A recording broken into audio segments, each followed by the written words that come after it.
In just a short time, the 23rd FIFA World Cup will officially kick off. This won't be an ordinary World Cup, especially for those who love geography. 3 countries, enormous distances, and national teams making their World Cup debut. Join us as we explore why the upcoming World Cup will be a one-of-a-kind tournament for both football fans and geography enthusiasts.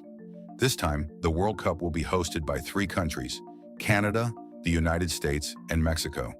Together, these 3 nations cover 21.5 million square kilometers, accounting for 14.4% of Earth's total land area. To put that into perspective, Qatar, the host of the previous World Cup, could fit inside the combined territory of these 3 North American countries about 1,850 times. As a result, the tournament will surpass the record set by the 2018 FIFA World Cup in Russia, which until now has been held across the largest host territory in World Cup history. It is true that Russia is the largest country in the world by a considerable margin. However, when you combine the territories of Canada, the world's 2nd largest country, the United States, the 4th largest, and Mexico, the 14th largest, their total land area is more than 25% larger than the entire territory governed from Moscow. At the 2018 World Cup in Russia, the distances between host cities were nowhere near as great. That record still belongs to the 1994 FIFA World Cup in the United States. The distance from San Francisco to Boston is approximately 4,300 kilometers. This time, that record will be broken, although only by a relatively small margin. The distance from Vancouver to Miami is about 4,500 kilometers as the crow flies. However, this record will not last for long. In 2030, 6 countries will co-host the FIFA World Cup. The distance from Buenos Aires to Barcelona is approximately 10,500 kilometers, more than twice the current record. Returning to North America, this will be an especially historic World Cup for Mexico. No other country has ever hosted the FIFA World Cup 3 times. Mexico previously hosted the tournament in 1970, when Brazil won the title, and again in 1986, when Argentina lifted the trophy. The Azteca Stadium in Mexico City will become the first stadium in history to host the opening match of the World Cup for a 3rd time. This time, the tournament will kick off with the opening match between Mexico and South Africa. Looking at the participating teams, there are several fascinating facts. 4 of the 48 teams have never appeared at a FIFA World Cup before. Cape Verde, Curaçao, Jordan, and Uzbekistan will all be making their World Cup debuts. Technically, however, Uzbek players have already taken part in a World Cup. That is because Uzbekistan was once part of the Soviet Union, whose national team competed in 7 World Cups between 1954 and 1990. As for Curaçao, the nation will set 2 remarkable records. It will become both the smallest country by land area and the least populous country ever to compete in the tournament. In terms of land area, it will surpass Trinidad and Tobago, which competed at the 2006 World Cup and covers 5,127 square kilometers, far larger than Curaçao's 444 square kilometers. In terms of population, Curaçao has just 155,000 inhabitants. The previous record belonged to Iceland, which had a population of around 350,000 when it competed at the 2018 FIFA World Cup in Russia. The group stage also contains some fascinating geographical patterns. For example, if we divide the Earth into 4 quadrants using the equator and the prime meridian, all 4 teams in Group F are located in the same quadrant. That means the Netherlands, Japan, Sweden, and Tunisia are all situated north of the equator and east of the prime meridian. By contrast, the exact opposite is true in Group D. The United States, Turkey, Paraguay, and Australia are each located in a different quadrant of the world map. This is an extremely rare occurrence. In fact, throughout World Cup history, it has happened in only 6 of the tournament's 128 groups. The first time was in 1974. The second came at the 1982 FIFA World Cup in Spain. The third occurred this century at the 2002 FIFA World Cup in South Korea and Japan. It happened again at South Africa 2010.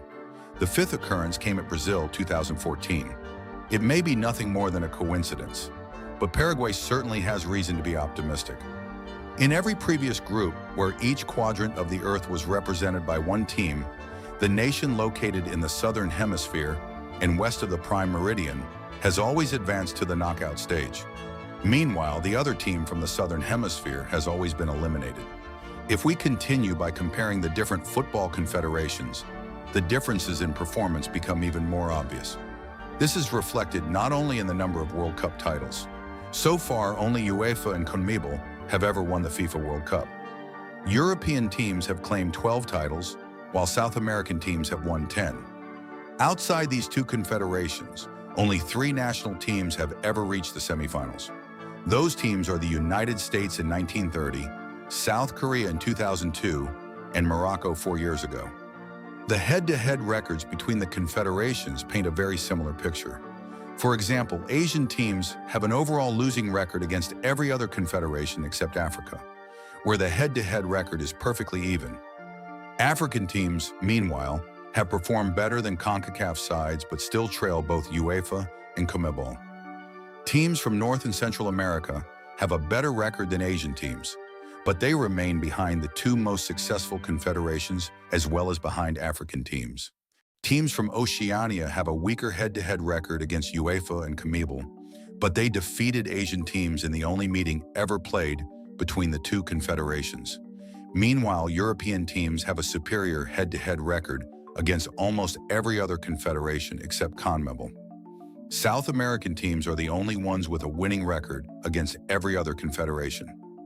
The most frequently played inter-confederation matchup is between South America and Europe, with 101 wins for South America, 89 wins for Europe, and 56 draws.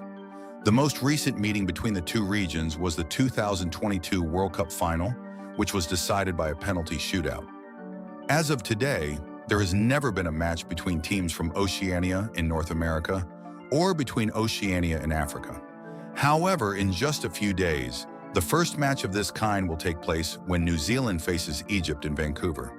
For geography enthusiasts, another fascinating detail lies in the birthplaces of many players. Although each player represents a particular country, many of them were actually born outside the country they play for. In some cases are truly remarkable. There is a list of 25 players born in the Netherlands and 1 player born in Curaçao, which is actually a constituent country of the Kingdom of the Netherlands. At first, you might assume this is the squad of the Netherlands, but it is not. Out of Curaçao's 26 players, only 1 was born in Curaçao itself. The other 25 were all born in Europe. Without a doubt, this is the most astonishing case, but there are many other notable examples as well. In the squad of the Democratic Republic of the Congo, only 6 players were born in the country. 11 were born in France, 6 in Belgium, 2 in Switzerland, and 1 in England. For fans of fascinating football facts, there are still plenty of incredible stories surrounding the tournament. One of the host nations, Canada, will be trying to escape its place as one of the worst performing teams in World Cup history. So far, they have lost all 6 World Cup matches they have ever played, matching El Salvador's record. On the other hand, Argentina will be looking to end a rather unfortunate trend. In this century, 4 of the last 6 defending champions have been eliminated in the group stage. France in 2002, Italy in 2010, Spain in 2014, and Germany in 2018. Finally, there is one story that could become one of the defining moments of this World Cup. It is the match between Austria and Algeria. These 2 national teams have met only once before.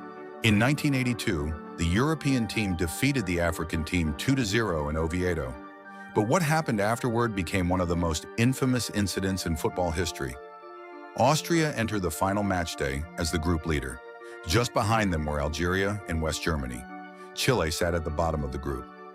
On June 24th of that year, Algeria defeated Chile and moved level on points with Austria at the top of the standings. One day later, Austria and West Germany were set to play the final match of the group. Both teams knew exactly what result they needed to qualify and under which circumstances they would be eliminated. If West Germany won by 3 goals or more, Austria would be eliminated. If the match ended in a draw, or if Austria won, West Germany would be heading home. What happened next was a disaster for football. In the 10th minute, West Germany scored.